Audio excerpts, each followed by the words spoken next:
What's up, legends? Benchmark Bets is back, and today I've locked in 3 NBA picks. So buckle up, I've done the homework, let's hit these and stack these wins.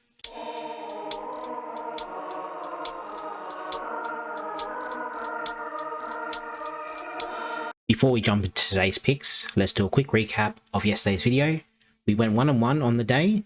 We had Anthony Edwards over 29.5 points. Got a little sweaty, but he finishes with 38 points, cashing with ease. Then we had Brandon Ingram over 22.5 points, and of course, the good old hook gets us. Needed one more point and couldn't get it done. As you can see for January, we're up 0.49 units on the channel with the 55% hit rate.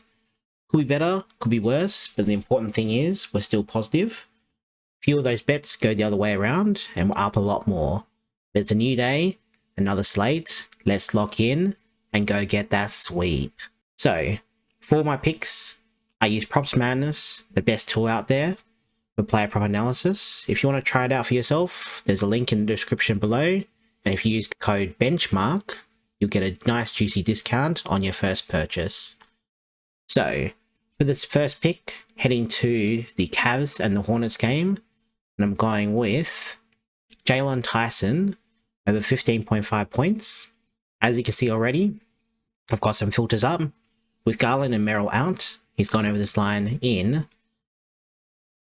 100% of the games, averaging 22 points from 13 field goal attempts. The matchup is pretty solid.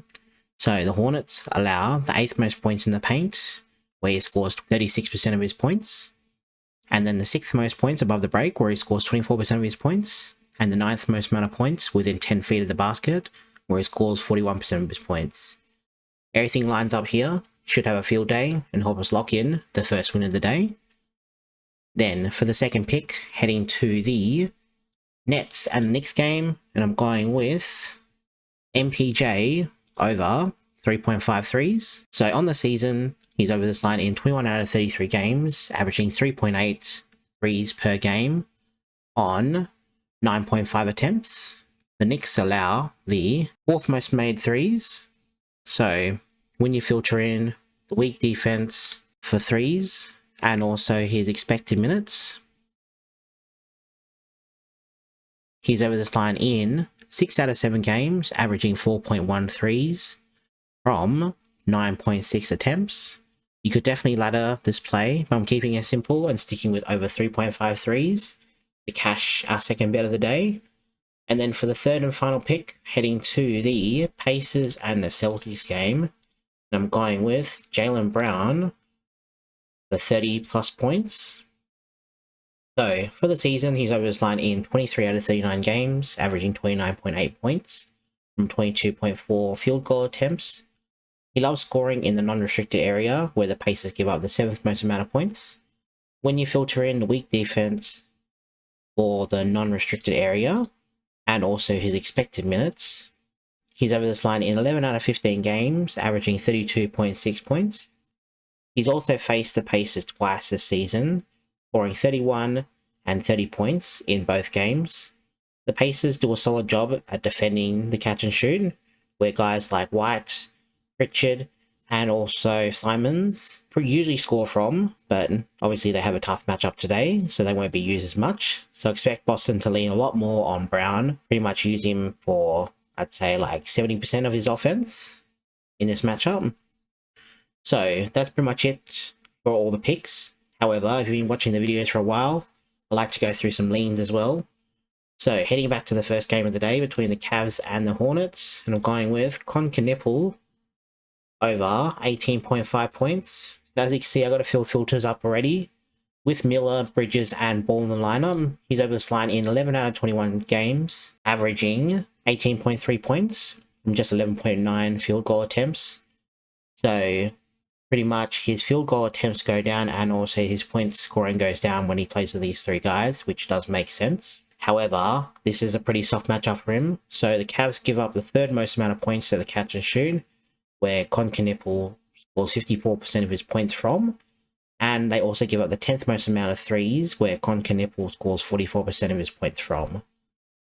So I think this line is pretty much priced where it needs to be. It is plus money, so it's nice. However, if you can get the 20 points for plus, I don't know, like 150, 180, then I'll definitely take it. However, even at plus money for 18.5, still very nice to take. Definitely a good little lead of mine, but there's just a few things that are making me not take it. Then for the next lean, I went to the Pacers and a Celtics game. Had two leans here actually, besides the main play, and I went with Neemias Queta over 9.5 points. So for the season, he's only over this line in 20 out of 40 games, averaging 10.2 points from 6.6 field attempts. However, the Pacers give up the 5th most amount of points within 10 feet of the basket, where Queta scores 99% of his points. The only concern here is that Jaylen Brown will potentially be hogging the ball and the offense, and then taking his 30+ shots, which keeps this as a lean. If you're playing this, I do like it for 15+, because he's definitely going to see the looks, and I definitely see him taking at least 6 or 7 shots to get close to that 15. Just depends on if he can actually get to that 15 or not. But 15 should be good money. Definitely worth taking. And then the other lean I had in here was Jay Huff over 1.5 threes. So the hit rate isn't the best for this one, only over in 16 out of 44 games, averaging 1.4 threes. However, the Celtics give up the 2nd most amount of threes and the 5th most amount of catch and shoot threes, where Jay Huff likes to score from. As you can see from previous centers that have versed the Celtics, players like Okongwu scored 3 threes from 6 attempts. Adebayo scored 3 threes from 7 attempts. Vucevic scored 3 threes from 5 attempts.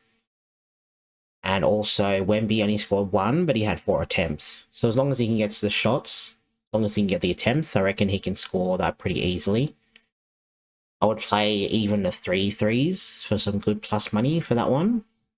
And then for the next lean, heading to the Pistons and the Pelicans game, and I was going with Duncan Robinson over 2.5 threes. So for the season, he's over this line in 26 out of 39 games, averaging 2.9 threes. But the main thing I was looking at is his last 5 games. So in his last 5 games, he's been smashing it, averaging 4.4 threes from 7.6 attempts, which is very, very good accuracy. So as you can see, the Pelicans give up the 3rd most amount of threes and the 4th most catch and shoot threes, where Duncan Robinson loves to score his threes from. Pretty much, I can see this as being a ladder play for the 4 threes and the 5 threes. Definitely worth taking for some nice, juicy odds.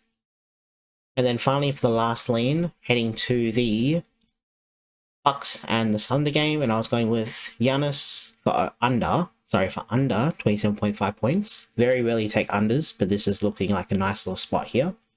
Over the last 3 games, Giannis is only averaging about 12.5 field goal attempts, which is way less than his season average.